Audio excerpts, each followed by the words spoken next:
What's going on? What's going on? What's going on, y'all?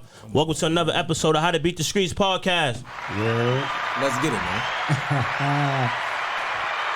All right, I got two good brothers in here with me today, man. I got Principal Ra over here. What's up, man? How you feeling? Man, what's up, family, man? Thank you for allowing me to be in the space and be in community with you, bro. Appreciate you. And then I got my good brother over here, Rakim. What's up, King? What up, what up, what up? Now, it's pretty cool because me and Rakim actually, we came into Teach for America together in 2014, and we was like the only two like brothers that was like, you could tell we was from them rough neighborhoods, so we connected from the start, and it's just good to see you doing your thing, man, so thank you for being here, all right? So, on How to Beat the Streets podcast, right?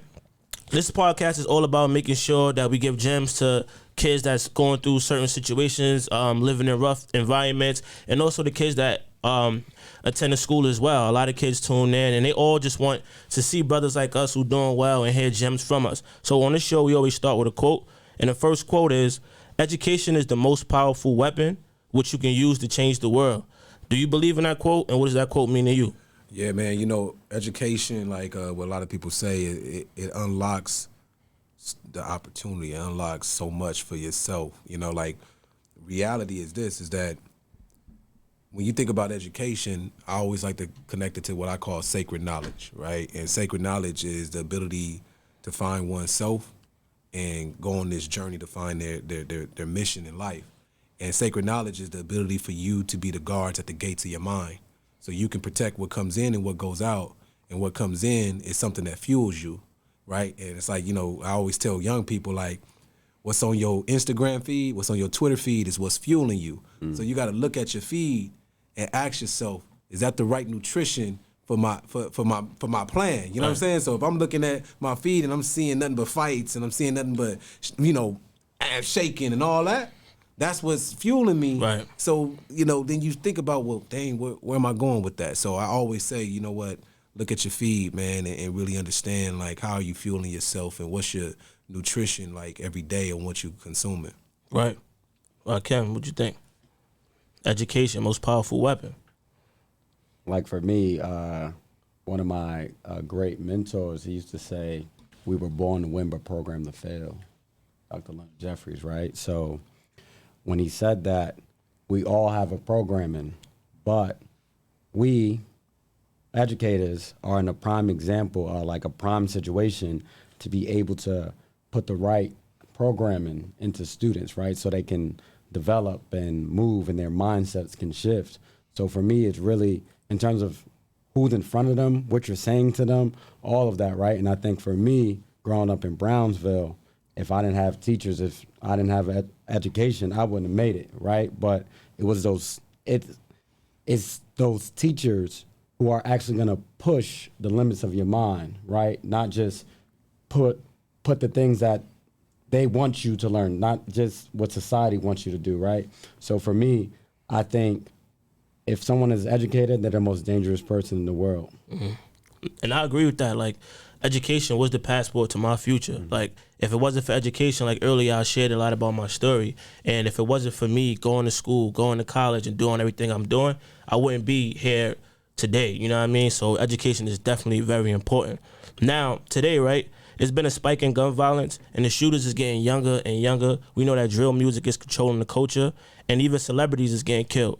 Should entertainers be role models, and why are entertainers even role models to us anyway? Yeah, man, you know what? Society and media will manipulate so much, you know what I'm saying? Like, when you think about, and that's why it's important to know history, right? Because when you think about how black men were portrayed in media, it's conditioning, right? And then you glorify negative behavior, and we incentivize negative behavior, right? And when you think about answering your question, should entertainers be role models? Should whoever be role models? I think we all have to take accountability that we all are role models to somebody in proximity, right? We have kids that look up to you as a role model. We have kids that look up to some celebrities as role models. But it's our job to control the narrative, right? What you're doing right now is a podcast. What we're doing on our platforms is we have to compete with that and amplify that and continue to amplify the great things so people can see, like, yo, it's more than just that drill rap or more than just that artist. Yo, I got somebody right up in Brownsville, or somebody in the Bronx, or somebody in Compton that's doing something that still got a whip, that still got a gold check, that's still providing different types of education. And I tell people this all the time too, is that, and I know, I'm getting long-winded, but I think it's important that we differentiate education versus schooling. That's good. You know what I'm saying? Because a lot of times we think that education only exists in the school. Right. Man, I get educated from people on the block, right? And when I say people on the block, it's not just the negative things. It's like, yo, I learned around credit repair from people that wasn't in the school. I learned around, W.E. Du Bois from not in school. Right. You know what I'm saying? So some of the most powerful intellectuals are not caught in the what we call the prestigious schools, right? So I think going back to role models and entertainment, I think they have a role, right? And I think it's important for them to accept that accountability. If you can accept that money, you got to accept that accountability that people are looking at you in a different way, And I always challenge, people that come from the hood, like, yo, you did all this to try to get yourself out the hood, right? You got the bag, and now you continue to perpetuate that. And I think we have to reckon with that, and we got to bring people to the fire and say, yo, come on, bro, like, you did all this to get out, you got all this. Now, what are you feeding back to the community? You know what I'm saying? So that's really what I feel is it's all about. All right. Now, thank you for sharing, man. That was definitely a lot of gems. I hope y'all paying attention. But before we even go any further, let's just get into who these two powerful brothers are, So let's go into Principal Ra. What's your name and where you from and what you currently doing? Yeah, man, I'm Principal Ra, man. I'm the revolutionary principal. I'm the people's principal. I'm revolutionizing education with a team of people that believe it, man. I'm born and raised from Compton, man. I'm a son. I'm a husband. I'm just a believer in Christ. I'm a believer in, spiritual healing, collective healing. And I just believe that through collective work and responsibility and some of the Nguzo Saba principles, like, we can transform the world, man. And I'm an entrepreneur. I'm a real estate investor. I like to just teach people that you can be more than just what people think that you can be. You know what I'm saying? So, but I'm a kid from Compton, man. Like, and I wear that with pride because, it's that one kid, it's that one educator across wherever you at. Yo, man, if you can see it, you can be it. Rakim. Shout out to the big bro, Principal Ra. Yeah. Rakim Amalu Jenkins. Amalu means if you do not try, you will not succeed. Also known as the insightful teacher. And I'm from Brownsville. Brownsville never ran, never will. And most folks think that as, right, like just in the streets. But nah, that's in the classroom too. That's in the school. Like, when I talk to my kids, I'm like, yo, if there were 5 folks here trying to jump you, are you running? They're like, no. I said, I know that. You're going to stand 10 toes down. I ain't running either. However, when someone tells you to write 5 paragraphs, you running. Someone writes you feel me? So it's like, nah, like, I carry Brownsville on my back, and I love it. When I say Brownsville never ran, never will, that means from any challenges, right? So one thing I'll do, I'm actually an assistant principal of culture right now. And one of my goals in taking over like the school and the culture is to really make sure that students in the school can make sure that they can pursue their dreams and their goals, but also like they're grounded in their purpose, right? I came through Teach for America 2014. Salute. And, right? the best class to come through there. And really, I came into education to really like teach people of African descent their history and their culture. That was my why. Yeah. Like, their history and culture. Like when my mentor came to me, he said, whoever controls the images controls your self-esteem, your self-respect, and your self-development. Whoever controls the history controls the vision. So I wanted to make sure that I can impart history on young folks, because I knew if they knew their history, then they will take responsibility, right? They would say many hands make light work. So why wouldn't we all come and invest in the hood to make it our own, right? That's big. Now, the name of this podcast is called How to Beat the Streets, right? I got a brother with me from Brownsville, very tough neighborhood in Brooklyn, and then a brother here from Compton. So starting with you, can you tell me about like the biggest situation you went through and that moment where you knew you had to beat the streets? Like, all right, this is it. I gotta do something about this. Tell us a little bit about that moment and how you was able to overcome that circumstance. Yeah, man. Like, And then going back, man, I gotta say this what Rock was saying, Rakim.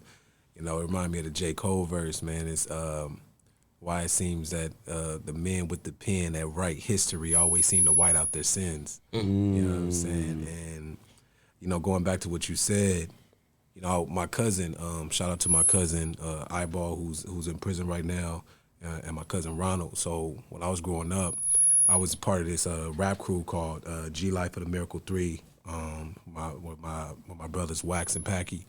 And you got some bars. Oh, okay. Yeah. So I used to be a rapper. So what happened was I witnessed my cousin get murdered. You know what I'm saying? And I don't really talk about it publicly. We was at a park, and he got shot over some shoes. Wow. You know what I mean? And like thinking about, he's 17, 18. You know what I mean? And it was another 17, 18-year-old kid. Like now I'm a grown man, but these are kids, and I'm a kid. And I realized when that was the first person in my life that was close to me that was murdered, like, and I was a witness of, you know what I'm saying? And I realized, like, at that moment that, I got to figure something out, I still had my challenges along the way, but I just knew, like, I wasn't going to go that route. Like, my cousin, I mean, he wasn't no angel, you know what I'm saying? But it was just something about that always instilled something in me that it was like, I got to do something. I got to make a change, you know what I'm saying? Because something right here, education has something to do with this. You know what I mean? Our environment has something to do with it. So I always wanted to build something that actually can transform environments for people so they won't never have to go through what I went through. Appreciate you sharing, man. Yo, Rod, honestly, like, I grew up in foster care, bro. Like, I grew up in foster care. Actually, 2 foster cares. The first foster care I was in, I, like, come to find out, like, she actually sent us back. She didn't want us. And then I got into a second foster care, right? And my mom's, shout out to my mom's, right? Like, she fought tooth and nail to, like, kick her drug habit, right? But when I was in foster care, they actually, like, I was in the 2nd grade. They put me in a mental institution, bro. Right? They said I was too bad. I saw folks with, like, straight jackets on when I went in there. And I looked at it, and I'm like, yo, I need to get out of here. I know I'm bad, but I ain't that bad, right? But it wasn't like, let me get out of here. It was like, let me get, because I know I don't belong. So then I started to look at the system. I started looking at it as a system. It was a system, right? Like, you had to learn how to, like, play the game, even inside of, like, the mental institution. Every time, like, school, like, all is a game. It's all was a game, right? So I got out. Honestly, I got out in 2 weeks. It was like, you're the fastest person to ever get out of here. I was like, 1, I don't belong here. But 2, I learned the game. Then I got expelled from school in the 7th grade from Philippa Scholar for the gifted and talented. They didn't think I was gifted and talented anymore. But the one thing that stuck with me was, to whom much is given, much is required. Every day they said that to us. To whom much is given, much is required. And I didn't know. I got kicked out of school. But the one to that they said to me was, too much is given every day. Too much is given, much is required. Then when I went to Brownsville, from Brownsville, South Bronx, back to Brownsville, when my mother, first day, I got hit in the face with a rock. That's what they did for fun. Throw rocks at each other, bro. Brownsville. Fighting every day. Like, it don't look like it. I got the glasses on. I was fighting every day, bro. That's home of Mike Tyson. Fighting every day, like 20 folks off the, like, fighting. Like, you're not moving off a block. And I think that never, like, I saw everything that wasn't working. Like, selling drugs wasn't working. Like, my oldest brother's a pimp. Like, all that stuff, it just didn't work, right? But the one thing that everyone said, I went to play basketball. They said, go to school, get education. They feel like the hood don't believe in education. They saw me doing my thing. They saw me starting to play ball. And it was like, go to school, get education. So I think, honestly, my 5th grade teacher, he put me on the path. He believed in me to go to Philippa Scholar, even though I got expelled. The one thing that stayed with me from there is, too much is given, much required. And that's what I do, because I know that I've been given much. I was able to maneuver out and into Brownsville And that's why I give to kids I don't need to give to. So it's really like too much is given, much required. Salute, man. You got a powerful story as well, my brother. Now, I know you guys got somewhere to go. I got 2 more things before you wrap up. So the last thing, on this show, right, because you guys are both two powerful brothers, is your story can help change lives, as you know.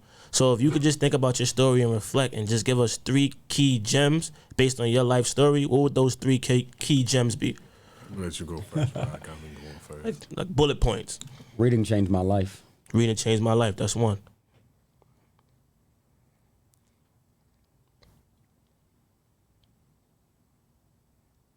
Community, man. Like you need, like most folks, like you need folks in your life. Like find someone to grab on to, right? Like everyone needs a mentor. Everyone needs a mentor. So one, reading changed my life. Mentorship, you need one. Go get one. If you don't have one, go get them. If you want to be an engineer, go get a mentor. If you want a clothing line, go get a mentor. If you want to be a rapper, folks should be. You need to sit at someone's feet. That's how all great things came about. Mentorship. What's that last one? Love for our people, yo. Like I love our people so much. I love my mom so much, right? Like I love my family so much, and now my family has grown. At first, I was seeing my family as just the folks in my household. Then I saw the family as the folks on my block. Then I saw the family as the folks like in Brownsville, in Brooklyn. Now I see my family as anyone who wants to do right for our black folks, people of African descent. So it will really be love for your family, love for your community. And I just throw one out there before we go to Brother Ra. For me, I would just say the wise learn from others' mistakes. Like because my father got killed, I never wanted to do anything involved with guns in the streets. Like I didn't need to do it. I need to try it. And then my brother got locked up. So the whole street life was just like, okay, I'm not doing that. So the next thing up was me doing education and taking it serious. And I did have a hard time, but I knew I couldn't give up on this thing because there was no other option for me. No doubt. You know, I think about like what my father kind of always said. You know, one of his quotes was, he'd tell me like, son, you know, you may not feel that you're at war, but you're in a war. Wow. Right? And what he meant by that was there's a psychological warfare happening constantly. There's a spiritual warfare happening constantly. There's an actual war that's happening constantly, right? And you got to find yourself, right, really preparing yourself to fight through the battles every day, right? Because some of us, there's somebody right now that's going to listen to this and they're fighting a battle amongst themselves right now. You know what I'm saying? There's somebody that's fighting a battle from taking their life away. There's somebody that's fighting a battle from making a wrong decision. There's somebody that's fighting a battle from like, yo, not going to the streets. You know what I mean? Where everybody's saying like, yo, do the wrong thing. You know, so there's a psychological warfare and there's a war happening on doing good or doing right, doing bad. You know what I'm saying? So that's one thing, man. Like know that, yo, no, you at war every day. You know what I'm saying? The next one that my father would always tell me, he would say, son, are you a man or a mouse? Ooh. You know what I'm saying? And Gems. And he had come to me, you know, 4 or 5 in the morning. And he'd say, yo, because at my father, it was a time where I can go and spend time with him. You know what I'm saying? So at 5 in the morning, he'd come. He's like, yo, son, you gonna wake up? You a man or a mouse? What he meant by that, it was like, yo, are you disciplined enough to stand up and make a decision to come up and get up with me? Or are you a mouse and you gonna run away, right? And a lot of times, you know, my father would tell me, you know, a boy make mistakes. And a man makes decisions. Gems. Wow. Right? And the difference is, you know, you got to be conscious enough to take the good and the bad of your decision as a man. So if you decide like, yo, you're not going to get up and have the discipline to get up, then you got to deal with the consequences of that. You know what I'm saying? So that's that. And the last one is what my father always tell me is what I put in my book is, yo, you can change the world. Don't let the world change you. What's the name of that book? Revolutionary School Culture, man. That's my debut book, man. So tap in, unlocking the potential, unlocking the hidden treasure in every kid. Man, I just want to take some time out to say thank you to both of you guys, man, for sharing some time and sharing some knowledge with us. And before we go, can both of y'all just share maybe a song, a book, a podcast, a TV show, anything that just helped you, you know, keep a positive mind or grind harder, anything that the people could take away? Yeah, I start, man. First, I want to just thank you, bro. Like, really, man, I want to give you your flowers for just, battling what you battled through, and continue to be a light, in the middle of darkness for some folks, you know what I'm saying? And to take the time to have us to be in community with you first. Second, I would say, the thing that kept me focused, one book, is I'm going to get 2 books, man. One is The Alchemist, of course, man, the story of Santiago. The next book is called Chop Wood, Carry Water. It's about the process of falling in love with the process of becoming great, right? Chop Wood, Carry Water is one of my favorite books. And one of the podcasts that I love, and just their brand, I don't even call it a podcast, is Earn Your Leisure. You know what I'm saying? Earn Your Leisure. Earn Your Leisure really brings culturally conscious financial tools to the community, you know what I'm saying? And I think that helps with a lot of mental health that people don't talk about, understanding your finances and how it connects to mental health. And I think Earn Your Leisure is a very, I would have kids. If you're a kid, man, just tap in with that. Salute to those good brothers. What you got? Yeah, right, like, bro, I'm proud of you, man. Thank you. Like, for real. Like, I saw where it started. I saw the origin story, bro.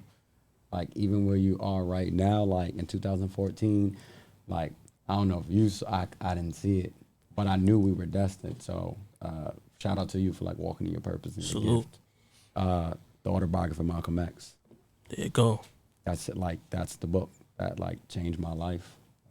The autobiography of Malcolm X. Like, even my nephew, who's locked up right now, like, that's the first book I handed him. And now, like, that's where he goes to for strength, right? Like, autobiography of Malcolm X. One thing at this part of my life, like, what I learned, I always said is, like, action cures fear.